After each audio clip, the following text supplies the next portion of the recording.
বলো বলো বলো সবে, শত বিনা বিনুরবে, ভারত আবার জগৎ সভায় শ্রেষ্ঠ আসন লবে। দূরে মাইকে ভেসে আসা গানটি শুনতে শুনতে চোখে কেন জানি না জল চলে এলো। একটা কি দীর্ঘশ্বাস পড়লো, হয়তো হবে। গতকাল দোতলার ঘর থেকে শুনতে পেয়েছিলাম রিয়ার চাপা গোঙানির আওয়াজ। স্বামীর প্রতি দিনের অত্যাচার সহ্য করেও পড়েছিল মেয়েটা। আজ সকালে সাদা কাপড়ে ঢাকা স্ট্রেচারে করে সে চিরদিনের মতো এই বাড়ি থেকে বিদায় নিল। ভাবলাম আজ স্বাধীনতা দিবসে ভারত মাতাকে সম্মান দেখাচ্ছে আজ থেকে ৮০, আর প্রদীপের তলায় অন্ধকারের মতো অপমানিত হচ্ছে নারীত্ব। চেতনার ঘোর কাটতে জানলা দিয়ে মুখ বাড়িয়ে দেখি ক্লাবের ছাদে পতপত করে উঠছে ভারতের জাতীয় পতাকা। মাইকে বাজছে সারি জাহাঁ সে আচ্ছা। দৃষ্টি ঝাপসা হয়ে আসে, দেখি সেই উঠতে থাকা পতাকার তলায় সাদা কাপড়ে জড়ানো রিয়াকে, তার ঠোঁটের কোণে বিদ্রুপের হাসি। অসাধারণ। নমস্কার, আমি গীতাঞ্জলি। আজ সমাজ বার্তার কথোপকথনের পর্বে আমাদের সাথে আছেন প্রিয়ালিনা। তোমাকে সমাজ বার্তার অনেক অনেক স্বাগত। তোমার ব্যাপারে অনেক কিছু শুনেছি, জানি, আজকে দর্শকদের সেটা তো। প্রথমে তোমার কাছ থেকে জিজ্ঞাসা করবে, এই গরমে কেমন হচ্ছে? এই গরমে তো কেউই ভালো নেই মনে হয়, সবারই প্রাণ ওষ্ঠাগত। কাজে মানে প্রায় ডাক ছাড়ছে সবাই, আর বোতল বোতল জল খাচ্ছে। আর এই গরমের মধ্যে আমরা একটা সুখবর পেয়েছি, প্রতি তুমি সেরা বাঙালির একটা পুরস্কার পেয়েছো, সেই বিষয়ে যদি কিছু বলো। শ্রেষ্ঠ বাঙালি পুরস্কার পেয়েছি, সেটা ইন্ডিয়ান ক্রনিকল ইভেন্টস, এই যে মিডিয়া, এই মিডিয়ার তরফ থেকে আমাদের বিশিষ্ট কয়েকজন ব্যক্তির সঙ্গে আমাকেও যে ওনারা মনোনীত করেছিলেন, সেইটার জন্য তো আমার নিজেকে খুবই ভাগ্যবতী বলে মনে হচ্ছে। তো ওনারা যেটাতে ইমপ্রেসড হয়েছিলেন, আমার সঙ্গে ওনারা কথা বলেছিলেন, মেনলি কথা বলে ওনারা দেখেছিলেন যে আমি বলেছিলাম যে আমি শিক্ষিকা, এবং সেই সঙ্গে আমি পাশাপাশি সমাজ সেবামূলক কাজকর্ম করি। তো আমার নিজের একটা সংগঠন রয়েছে, তার নাম অঙ্গিকা। সেই অঙ্গীকারের মধ্যে থেকে আমরা বিভিন্ন রকম কাজকর্ম, সমাজের মানুষের পাশে গিয়ে আমরা দাঁড়াই, বিভিন্ন রকম কাজ আমরা করেছি। তার মধ্যে ওদের যেটা মনে হয়েছে যে আমাদের এই অঙ্গীকারের পথ চলা আমরা শুরু করেছিলাম সাফাই কর্মীদের সঙ্গে। সাফাই কর্মী যারা রয়েছেন, বন্ধুরা রয়েছেন আমাদের সমাজে, সেই সাফাই কর্মীদের নিয়ে আমাদের পথ চলা শুরু হয়েছিল। কবি সুকান্তের সেই কবিতাটা আছে না ছাড়পত্রে, কয়েকটা লাইন আমার মনে বারবার গুনগুনিয়ে নিত। এই বিশ্বকে শিশুর বাসযোগ্য করে যাব আমি, নবজাতকের কাছে আমার দৃঢ় অঙ্গীকার। তো সুতরাং আমার মনে হচ্ছে যে সমাজের মধ্যে একটা সুচেতনা ছড়িয়ে দেওয়া দরকার। তো সেই কাজটা প্রথম আমরা শুরু করেছিলাম সাফাই কর্মীদের নিয়ে। এই সাফাই কর্মীরা আমাদের সঙ্গে প্রত্যেক দিন এদের দেখা, প্রত্যেকটা বাড়িতে বাড়িতে গিয়ে ময়লা নিয়ে যায় তারা, এবং রাস্তাঘাট যে পরিষ্কার পরিচ্ছন্ন আমরা দেখি তাদের জন্য। কিন্তু আমরা একটা জিনিস লক্ষ্য করেছি, সবাই, তুমি আমি সবাই আমরা লক্ষ্য করি যে খুব কম মানুষই আছে যে যারা এই সাফাই কর্মীদের সঙ্গে প্রয়োজনের বাইরে গিয়ে কথা বলে, বা তাদের সঙ্গে একটু হেসে কথা বলে, তাদের সুখ দুঃখের সামিল হয়, এটা আমি দেখিনি। তো আমার মনে হয়েছে যে এই সাফাই কর্মীরা আমাদের সমাজে একটা বড় কাজ করছে, সেটা হচ্ছে এই সমাজকে মালিন্য মুক্ত করা। সেই কাজটা ওরা করছে, তারা যদি দুদিন না আসে তাহলে কিন্তু এই সমাজটা থাকার উপযুক্ত হবে না। তো সেই কারণে আমাদের যাত্রা শুরু হয়েছিল তাদেরকে সম্মান জানানোর মধ্যে দিয়ে। তো এই ব্যাপারটা ওনাদের খুব কি বলবো যে ওনাদের খুব ভালো লেগেছে। দ্বিতীয়ত আমাদের যে 25 বছরের বিবাহ বার্ষিকী, সেটাও আমরা যে পালন করেছিলাম সামাজিক কাজের মধ্যে দিয়ে, এই ব্যাপারটা ওনাদের খুব নাড়া দিয়েছিল। তো যে কারণে যদিও অঙ্গীকারের বয়স 1 বছর, তাহলেও আমার এই সমাজসেবামূলক কাজকর্মগুলোকে ওনারা যথেষ্ট গুরুত্ব দিয়ে দেখেছেন, বিবেচনা করেছেন এবং তারপরে আমাকে মনোনীত করেছেন।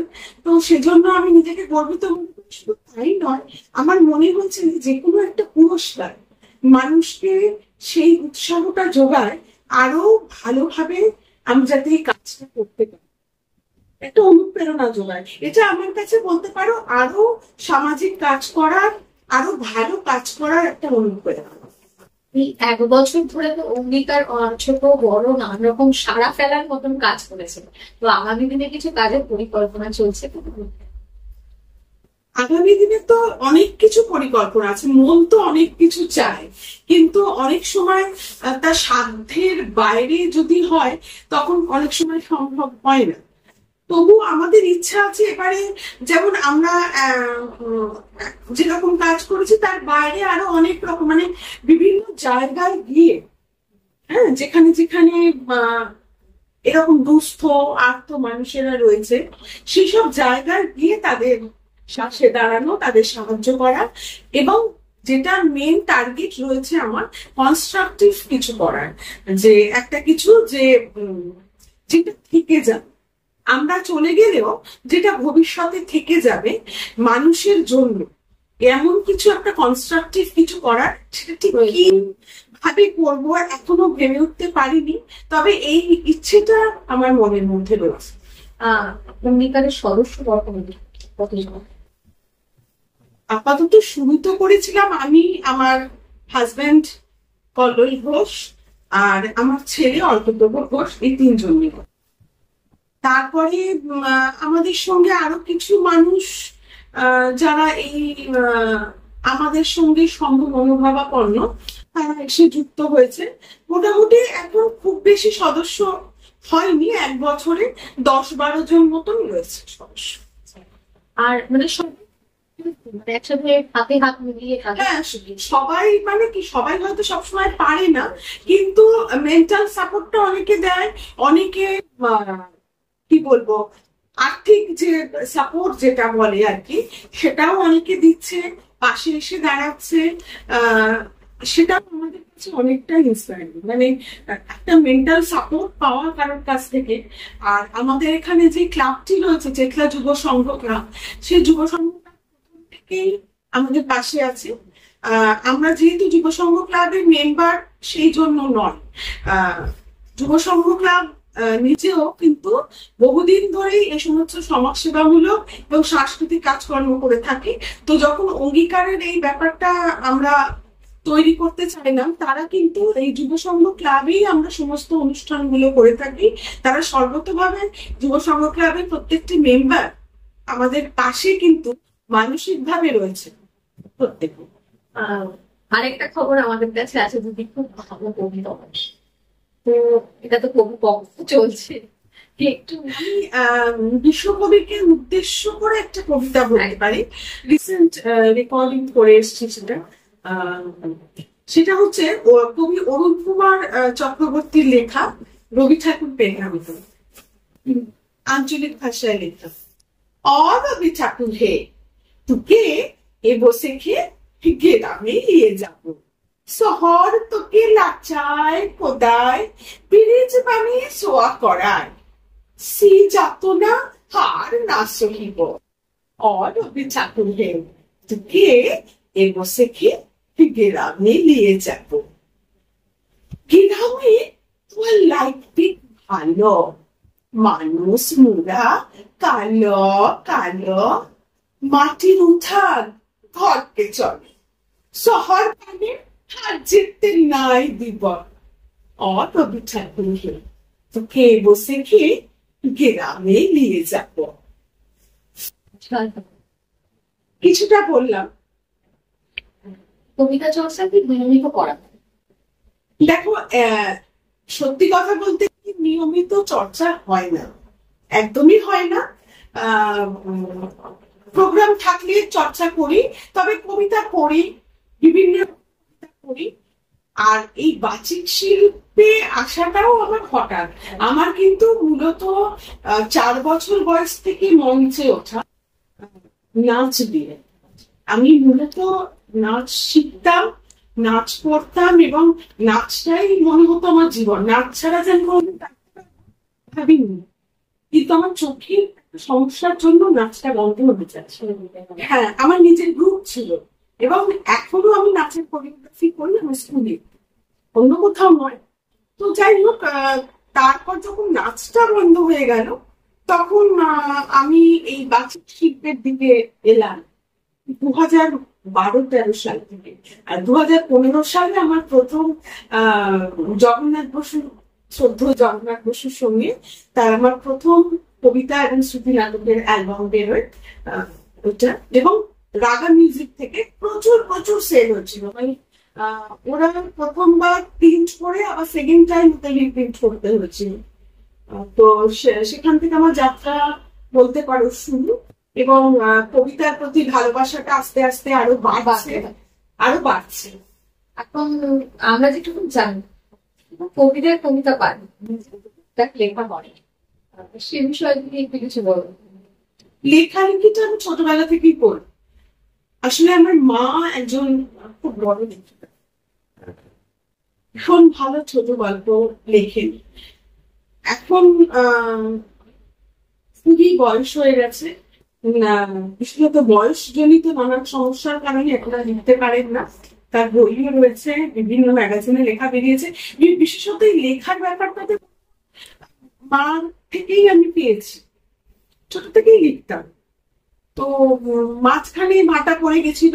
কিন্তু সত্যি কথা বলতে কি, তুমি বাচিক শিল্পই বলো, সামাজিক কাজই বলো, লেখালেখি বলো, অনেক সময় দেখা যায় কি বিয়ের পর মেয়েদের অনেক প্রতিভা থাকা সত্ত্বেও সেটা বন্ধ হয়ে যায়, অনেক ক্ষেত্রেই দেখা যায়। কিন্তু আমার ক্ষেত্রে সেটা ঘটেনি।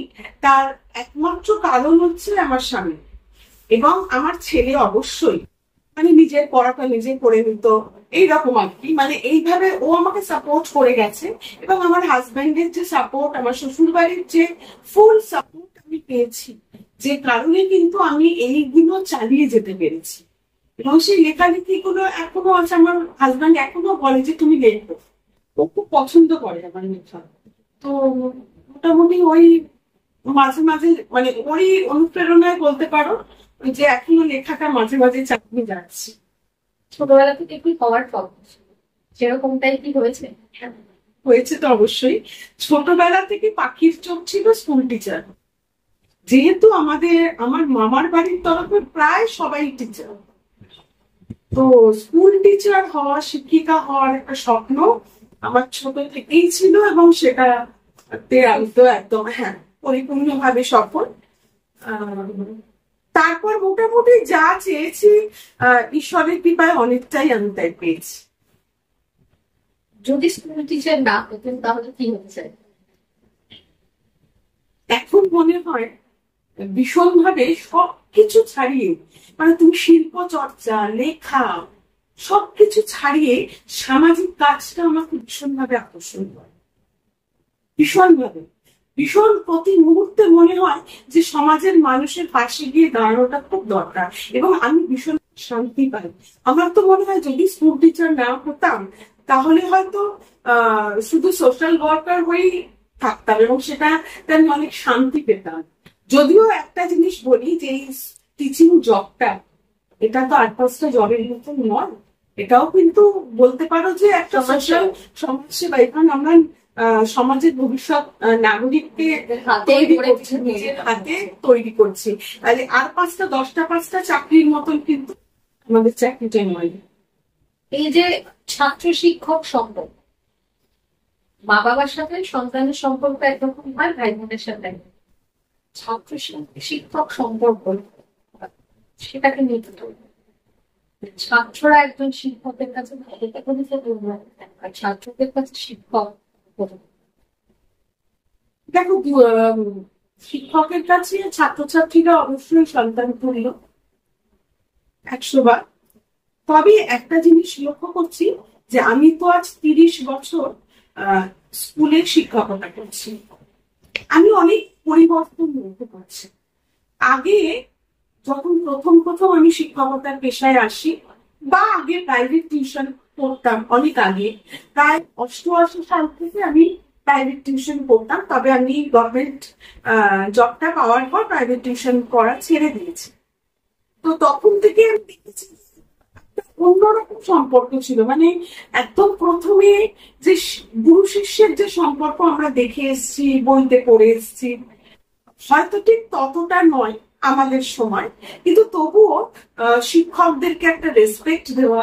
এবং এমনও আমি বলতে শুনেছি অনেক গার্জিয়ানকে যে সবার আগে কিন্তু গুরু, মা বাবাও নয়, এই কথাটাও কিন্তু বলতে শুনেছি।